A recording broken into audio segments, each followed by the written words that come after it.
काही दिवसांपूर्वी वादात सापडलेल्या सूरज चव्हाण यांना राष्ट्रवादी काँग्रेसमध्ये बढती मिळालेली आहे। सूरज चव्हाणांची प्रदेश सरचिटणीसपदी नियुक्ती करण्यात आली।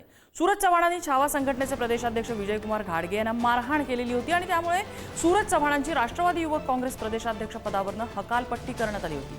मात्र आता त्यांची प्रदेश सरचिटणीसपदी वर्णी लागलेली आहे। दरम्यान अजित पवारांची ही भूमिका योग्य नाही। येणाऱ्या काळात सुनील तटकरे यांना राज्यात फिरू न देण्याचा इशारा छावा संघटनेचे प्रदेशाध्यक्ष विजयकुमार घाडगे यांनी दिला आहे।